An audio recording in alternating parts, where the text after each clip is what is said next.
I was wrongly convicted of murder and sentenced to life imprisonment plus 54 years with no parole.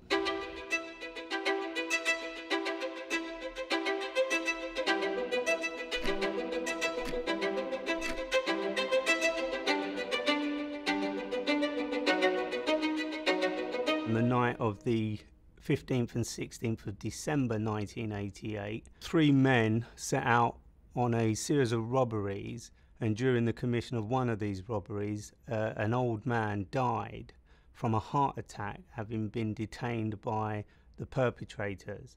So 3 crimes in one night involving 3 perpetrators: a murder, 2 aggravated robberies, and an attempted murder. There was a huge reward offered for the arrest of the men involved in what became known as the M25 crimes. 2 days after that murder and robberies, the police came to my flat, kicked off my flat door with guns pointing at me, and they arrested me. They took me to a police station where I was interrogated for 3 days.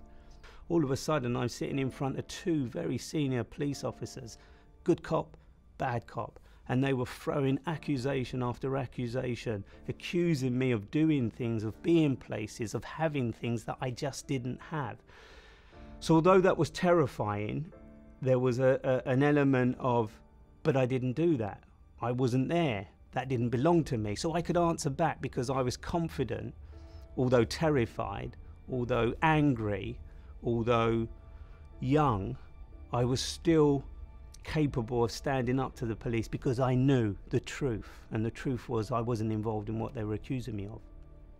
I wouldn't say that we were used as a scapegoat. What I would say is that we were fitted into a crime once the police had already reached a decision that they needed a conviction. Myself, my co-defendant, and most of the other residents of the house that I was living in had had brushes with the law. Some were there on probation, some, like myself, had previous convictions for minor offences, burglary, shoplifting, but that's as serious as it got.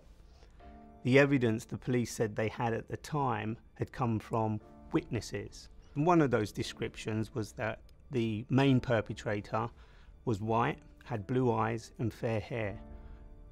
The 2 black men, me and my co-defendant, who had dreadlocks, had brown eyes. The other co-defendant was an African guy, so he had even darker skin and short black hair. When the police discovered the car that was found at the scene of the murder and carried out forensic examinations of that car, they discovered fingerprints were found on that car.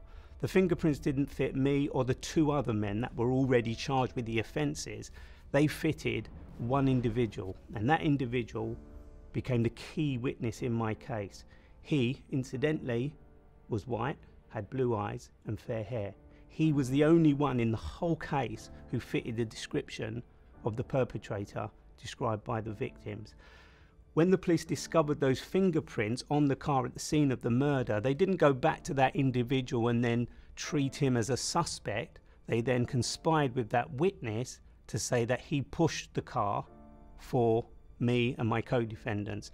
So as the evidence started to point in a different direction, rather than the police follow the fact of that evidence, they then started to fit us in. And that happened on numerous occasions with numerous bits of the evidence that I could go on and on and on about. And then they proceeded to charge me with the murder and robberies on the 22nd of December. So that was 3 days after I was arrested. And even then, when I was charged, I didn't believe I was charged. Even when they put me in the sweatbox, the little van with very little windows and a little cubicle that transported me to Brixton Prison that same day. While I was in that cell in Brixton Prison and my lawyers would visit me, they would bring me the documentation, and I would then start to see for the very first time where the evidence had come from that led the police to arrest and charge me. So when we arrived at the Old Bailey for the beginning of my trial, I did feel confident. I did feel confident that the jury would find us not guilty. But the moment came when I was brought back up into the court. I was sat in the dock and the jury foreman came in, and I knew they were going to find me guilty when none of the jury looked at us and smiled or showed any sign that they were on our side. When the judge announced the sentence, he could only give one for the conviction of murder, and that was a mandatory life sentence, and that simply means that you go to prison for the rest of your life.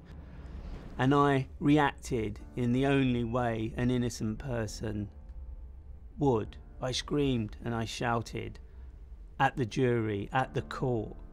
I was 21 years old now, and I swore and I frothed at the mouth until I was dragged out of the dock and back down into the gulag of the Old Bailey cells. And I wanted to cry. I wanted to cry at that moment, but I didn't. I couldn't take it day by day because those days just blurred into one, because I couldn't believe what was happening to me. It was so difficult going out and having that first visit with my family. My mother, the person who gave birth to me, who now had to sit and look at a young boy or a young man convicted of a murder that I tried to convince my family and friends I hadn't committed. And they believed me, but everybody would have that shadow of doubt. I became a volatile, angry young man. Every time the prison officers came to my cell door to open it and take me out, they had to stand back because I came out like a raging bull. But I was deeply angry, not for a day or a week or a month, but for years. It festered inside me and it scarred me to this day. People knew who I was. They knew I was fighting. Some people supported me. Most of them thought, yeah, you're just another one saying you're wrongly convicted. In a couple of years, you'll accept your guilt and move on. That was never going to happen.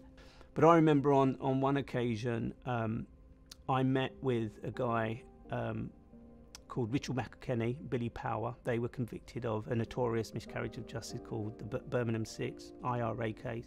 They were mature. They were approaching it from a campaigning point of view.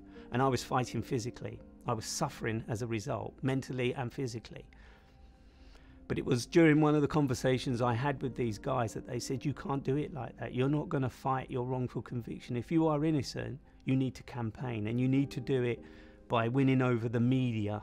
You need to do it by telling people on the outside and trying to get journalists interested in telling your story. There was a bit of me that thought, no, you're still fucking here and you've got nowhere. But it wasn't long before I was watching those guys walk out of the Court of Appeal because they'd won their conviction, one by one. Years went by. The campaign, my volatile, bitter angerness was still in me, but the campaign had changed. People outside were starting to support me. I'd won over the media, who were now writing stories about the potential miscarriage of justice. And eventually, the tide turned.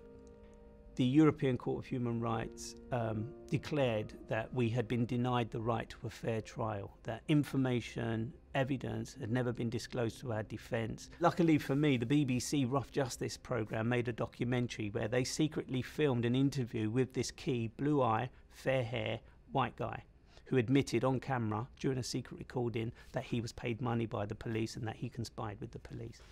And just as that was going on, the Home Secretary intervened, and he had promised to make a decision about referring my case back to the Court of Appeal, and then reneged.